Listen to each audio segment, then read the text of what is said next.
నమస్కారాలండి. మీకు అందరికీ తెలిసిందే పుడమేరు బీచెస్ పడవటంలో విజయవాడ దగ్గర ఉన్న 32 డివిజన్లు, అదేవిధంగా పక్కనే ఉన్న రూరల్ ఏరియాని నీటిలో మునగటం, 10 అడుగులు కొన్ని ఇళ్ళు, 8 అడుగులు, 9 అడుగులు, 6 అడుగులు అట్లా. అయితే 10 రోజుల్లో దాదాపు మెజారిటీ క్లీన్ చేయగలిగాము.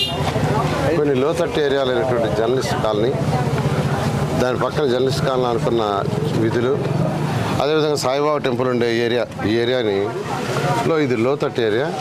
అందువల్ల నీళ్ళు యాక్చువల్గా కొన్ని ఇళ్లలో నిన్నటి వరకు ఉన్నాయి. ఇవాళ కూడా జర్నలిస్ట్ కాలనీ కావచ్చు, దాని పక్కన ఇళ్లలో దాదాపు ఒక 75 అపార్ట్మెంట్ ఏదో ఇళ్లలో ఇంకా నీళ్ళు ఉన్నాయి. ఆ ఇళ్లలో కూడా నీటి చుక్కలాగా చేయాలని అన్ని విధాల మా మున్సిపల్ కమిషన్లు, అధికారులందరూ ప్రయత్నిస్తున్నారు. ఇవాళ సాయంకాలానికి కానీ రేపు మార్నింగ్ కానీ ఆ 75 ఇళ్ళు అపార్ట్మెంట్ ఏదైతే ఉండో వాటిలో కూడా నీళ్లు లేకుండా చేయడానికి చేస్తున్నారు.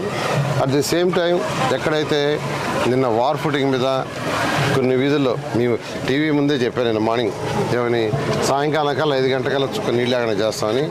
ఆ కాలనీ మొత్తం ఈవినింగ్ 5 o'clockకి ఒక్క చుక్క లేకుండా మా అధికారులు చేశారు. వాళ్ళందరినీ నేను అప్రిషియేట్ చేస్తున్నా. అయితే అక్కడ శానిటేషన్ కూడా ఆల్మోస్ట్ 90% అయిపోయింది, ఇంకో 10% ఉంది. రోడ్లు క్లీన్ చేయటం అంటే రోడ్ అంతా బుడద అయిపోయింది. ఇళ్లలో బుడద ఒక 4 ఇంచులు 3 ఇంచులు పేరుకుపోయింది. అదంతా క్లీన్ చేసేసి ఈవినింగ్ కల్లా రెడీ చేయమన్నాను. నైట్కి ఫాగింగ్ అయి చేయటం అన్నీ చేస్తే కొద్దిగా శానిటరీ ఇంతవరకు, ఎందుకంటే ఇంత పెద్ద వరద వచ్చినా ఇన్ని రోజులున్నా ఇంతవరకు ఎక్కడ దీనివల్ల వచ్చి అంటువ్యాధులు రాకుండా చూసాం. అంటువ్యాధులు రాకుండా అన్ని విధాల అధికారులు జాగ్రత్తలు తీసుకున్నారు. ఈ కొద్దిపాటిది కూడా ఇమీడియట్గా క్లీన్ చేసి ఉండని ఉద్దేశంతో యాక్చువల్గా ఎక్కడెక్కడ గండ్లు కొట్టాలో, ఎక్కడెక్కడ మళ్ళీ కట్లేయాలో ఆ విధంగా చేస్తూ అధికారులు చేశారు. సాయంకాలానికి ఈ ఏరియా కూడా క్లీన్ చేస్తాం కంప్లీట్గా. ఇంకా నీళ్ళు అనేది ఏదైనా మిగిలితే ఒక జర్నలిస్ట్ కాలనీలో ఆ ఎడ్జిలో పొలాల్లో దూరంగా ఉండే ఇళ్లలో ఒక 10-15 ఇళ్లలో ఉంటుందేమో. నాకు అది కూడా లేకుండా చేయమని చెప్పాను. అంటే ఇప్పుడు కంప్లీట్గా తోడాలంటే అయ్యేది కాదు, అది బై గ్రావిటీ పోవాలా కాలువల్లో. అవన్నీ పంపులు పెట్టినా 250-500 HP పెట్టినా కానీ దాదాపు ఒక 15 రోజులు పడుతుంది. దానికంటే కెనాల్స్లో ఎలా పోవాలో ఆ విధంగా యాక్చువల్గా చేస్తున్నాం. అది కూడా పోతుంది. అయితే రేపు ఉదయానికి అయితే విజయవాడ ఏదైతే ఈ నీళ్ళలో మునిగిపోయిందో 100% కంప్లీట్గా అయిపోయినట్టు అవుతుంది. Thank you. ఇప్పుడు చెప్తున్నాను, ప్రతి ఇంటిని ఎన్యూమరేషన్ చేయమని ముఖ్యమంత్రి గారు చెప్పారు. కొందరు ఇళ్లలో లేనందువల్ల, అంటే వాళ్ళు తాళాలు వేసుకుని వెళ్ళిపోయారు నీళ్ళు వచ్చినాయని. ఎన్యూమరేషన్ వాళ్ళు వచ్చినప్పుడు వాళ్ళు లేరు. అయితే అధికారులకు ఆదేశిస్తున్నాం. కమిషనర్ గారు కూడా ఇక్కడే ఉన్నారు.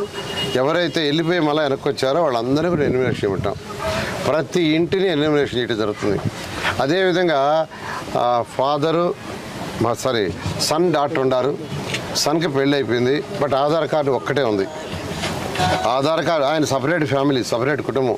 అవి కూడా నా దృష్టికి తీసుకొచ్చారు. ఇప్పుడే కమిషనర్ గారు చెప్తున్నాను, అది కలెక్టర్ గారితో కూడా డిస్కస్ చేస్తాం.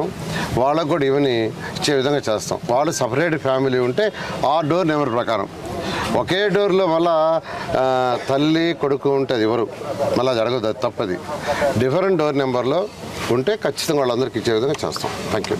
Okay sir.